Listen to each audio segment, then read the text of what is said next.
अपने last topic में coulomb law का सदिश निरूपण पढ़ा था और बोर्ड में आने वाले प्रश्न का पैटर्न भी देखा था कि उसमें से प्रश्न कैसे बनते हैं। आज जो हम नया टॉपिक स्टार्ट करेंगे वो है सतत आवेश वितरण के कारण किसी बिंदु पर स्थिर बिंदु।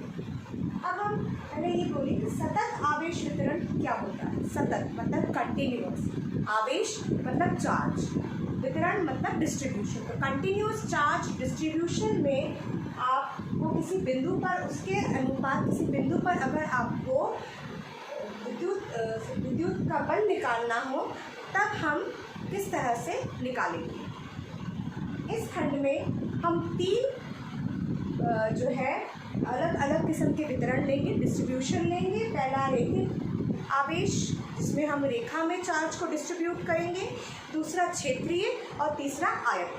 आज के पाठ में हम तीनों इस वितरण को कवर करेंगे। शुरू करते हैं। सबसे पहले जैसे कि हमने कूलम लॉ को सदिश रूप में लिखा था, उसी डायग्राम को मैं दोबारा यहाँ पर आप लोगों के इसके लिए बनाना चाहूँ। इस डायग्राम में क्या है कि एक टेस्ट चार्ज रखा है, Q नॉट, टेस्ट चार्ज। परीक्षण आवेश, ये क्या होता है? परीक्षण आवेश वो सूक्ष्म आवेश है जिसको कि हम किसी भी एक्सपेरिमेंटल में या किसी भी सूत्रलेखन में यूज़ करते हैं और ये मान के चलते हैं कि दूसरे चार्ज का असर तो इस पर है, लेकिन इसका असर दूसरे चार्ज पर बहुत ही माइन्यूट या नेग्लिजिबल है। मतलब उसकी व्याख्या नहीं करने की जरूरत, उसका असर देखने की कोई आवश्यकता हमें नहीं है। तो हमने डिस्चार्ज रखा पॉइंट P पर और ये एक तार है, इसकी लंबाई L है और इसका मैंने एक छोटा सा पॉइंट लिया है DL, छोटा सा तार का भाग, बड़ा वाला भाग L, उसका एक छोटा सा भाग DL। क्योंकि सतत है, कॉन्टिन्यूअस है, इसीलिए आप कहीं पर भी इस पार्ट को ले सकते हैं, कोई प्रॉब्लम। तार का रैखिक आवेश घनत्व लैम्डा है।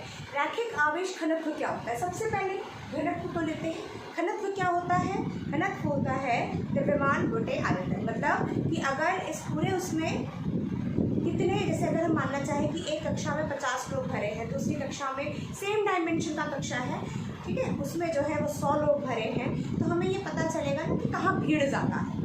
ठीक है, तो द्रव्य घनत्व के बारे में हमने छोटी कक्षाओं में भी पढ़ा है। तो घनत्व देख रहे हैं आवेश का, किसके? वॉल्यूम में नहीं, आयतन पे नहीं जा रहे हैं, रेखा के। रेखा में मतलब डिस्ट्रीब्यूशन आवेश का, चार्ज का किस तरीके का है। तो हमारा इसमें कितना है? लैम्डा। अब उसी तरह से हम डील करेंगे कि इस पॉइंट की दूरी O से, मतलब शून्य से, एब्सोल्यूट जीरो से कितनी है? R डैश, और P पॉइंट से दूरी कितनी है? R। ठीक है, अब हमें निकालना है dq के कारण Q नॉट पे लगने वाला बल। dq मतलब ये छोटा सा लेंथ है, इसमें चार्ज कितना है? dq। पूरे में चार्ज Q होगा, फिर से पोर्शन में चार्ज कितना है? dq। ठीक है, तो हमने एक छोटा सा व्यवखंड लिया dl, जिसपे आवेश कितना है? dq। और dq में निकालूंगी तो क्या होगा? L into dl into lambda. मतलब घनत्व कितना है इंटू जितनी उसकी रेखा है। रेखा कितनी है अभी? dl, छोटी सी है, और ये उसका घनत्व है। तो ये मुझको क्या देगा? छोटा सा चार्ज जो इस छोटे से लेंथ में अभी प्रेजेंट है। dl का मूल बिंदु से हमने दूरी लिख ली r डैश, और P का इसका r ले लिया। तो dq के कारण Q नॉट पर लगने वाला बल कितना होगा?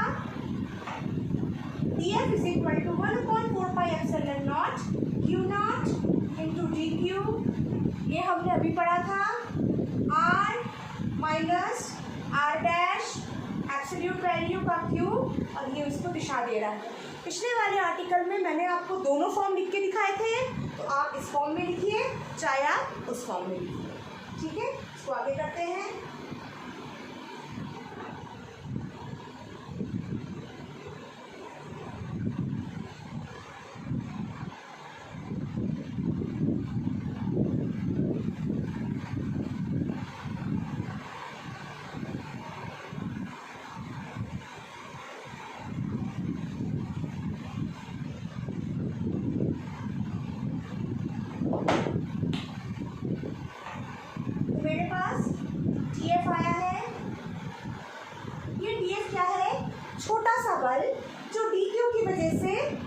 पे लग रहा है।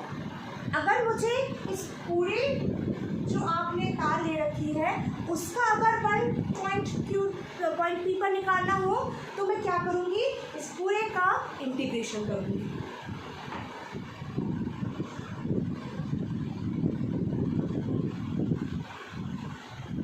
डी क्यू की जगह मैं क्या लिख सकती हूँ,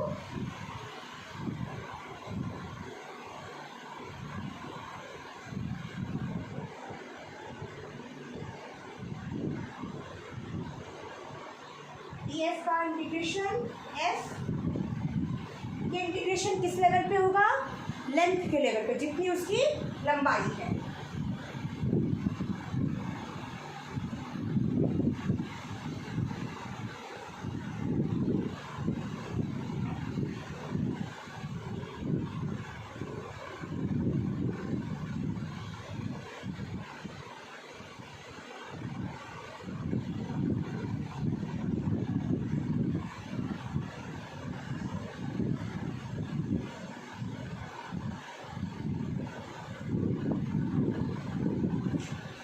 इस तरह से हम इसको कैलकुलेट कर सकते हैं।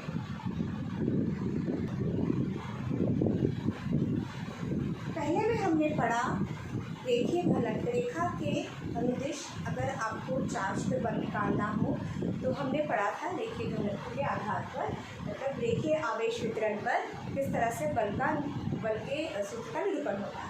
अब हम देखेंगे पृष्ठ आवेश वितरण। पृष्ठ आवेश वितरण में क्या है कि हमने एक पृष्ठ माना है S, जिसमें आवेश एकदम होमोजीनियसली वितरित है। इसका एक छोटा सा एरिया मैंने माना ds, जिसकी दूरी O के सापेक्ष कितनी है r', और पिछले ही रिलेशन के अनुसार पॉइंट P है जहाँ पर टेस्ट चार्ज परीक्षण आवेश Q0 रखा है, जिसकी दूरी O से कितनी है r। माना पृष्ठ आवेश का घनत्व कितना है सिग्मा, घनत्व कितना है सिग्मा। पृष्ठ आवेश घनत्व मतलब कि एक यूनिट एरिया में कितना आवेश आ सकता है, इकट्ठा हो सकता है, ठीक है। तो ये आवेश पृष्ठ की तो यूनिट एरिया के बारे में हम बात करेंगे, वो है सिग्मा। पृष्ठ के अति सूक्ष्म पृष्ठ ये जो हमने लिया है ds, तो इसमें टोटल चार्ज कितना होगा, एरिया जो हमने लिया ds इंटू पृष्ठ आवेश घनत्व, मतलब पृष्ठ आवेश घनत्व गुना उसका क्षेत्रफल। अब हमें इस पे कूलम का नियम लगाना है। अभी तक हम कूलम के नियम को बार बार लगा रहे हैं, तो मुझे लगता है काफ़ी आप लोगों का इजी हो गया होगा। तो आप खुद अपने कॉपी में लिख के देख सकते हैं। टीएफ कितना आएगा 1/4πε0 Q0 dq, और r माइनस आर डैश, ये आपका absolute value power 3r vector minus r dash vector दिशा के लिए। अब हमें पता है जी क्यू की वैल्यू क्या है,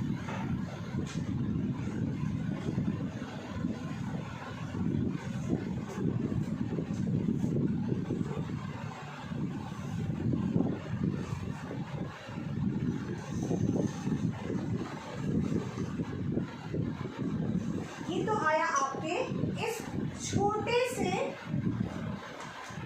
पृष्ठ अवयव के कारण इस पे लगने वाला बल। अब अगर मुझे संपूर्ण पृष्ठ पर लगने वाला बल निकालना है तो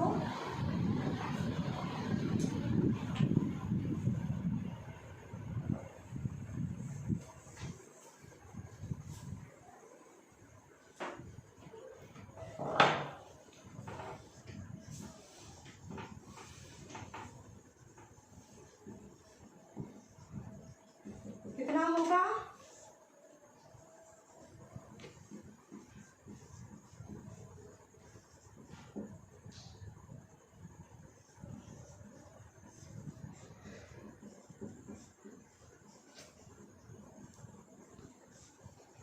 इंटीग्रेशन किस पर होगा, पूरे सरफेस पर।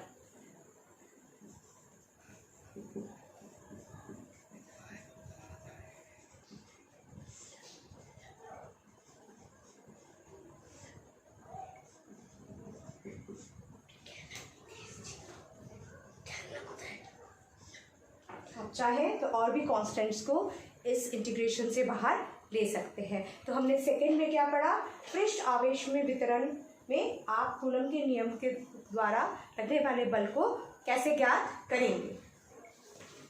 अब हम देखते हैं तीसरा।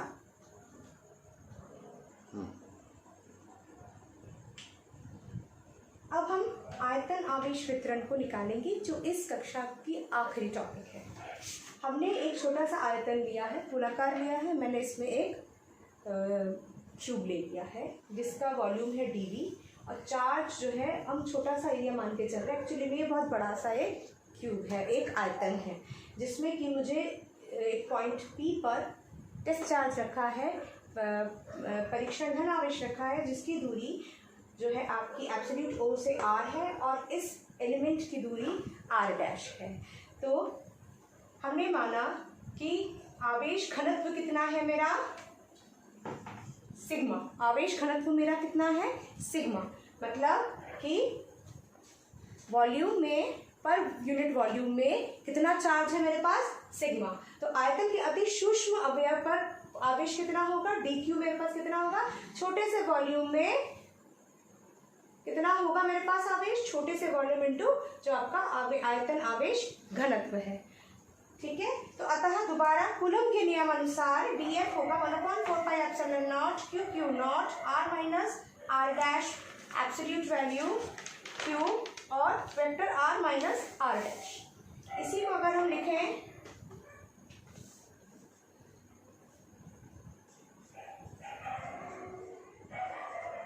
dQ की जगह मैं लिख सकती हूँ रो डेल्टा V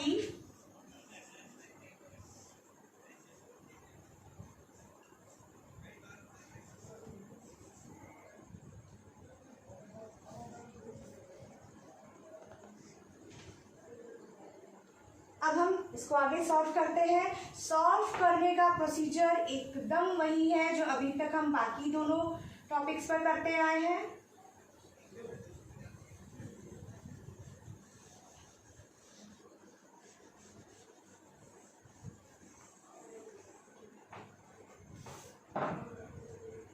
ये था छोटे से वॉल्यूम के लिए। अगर मुझे संपूर्ण आयतन का निकालना होगा तो मैं क्या करूंगी, इंटीग्रेट।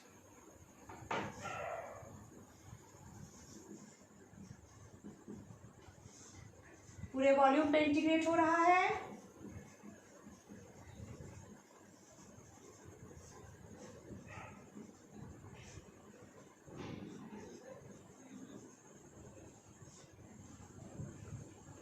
कॉन्स्टेंट्स को अगर हम बाहर ले लें, टोटल बल मेरे पास कितना होगा,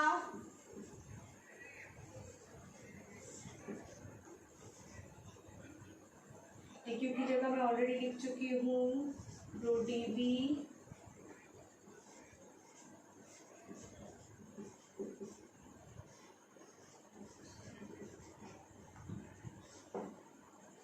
इसमें हमने देखा इन तीनों टॉपिक को डील करने का तरीका एक ही जैसा है, बस हमें तीनों का डिस्ट्रीब्यूशन देखना है। आज के लेक्चर में हम इतना ही करेंगे। नेक्स्ट लेक्चर में हम आगे इससे स्टडी करेंगे। इससे रिलेटेड मटेरियल आपके ग्रुप में डाल दी जाएगी और क्वेश्चन आंसर्स भी दे दिए जाएंगे। कृपया आप इसको अच्छे से पढ़ें और अपने नोट्स को तैयार करें। घर पे रहें, stay safe, stay at home. Thank you.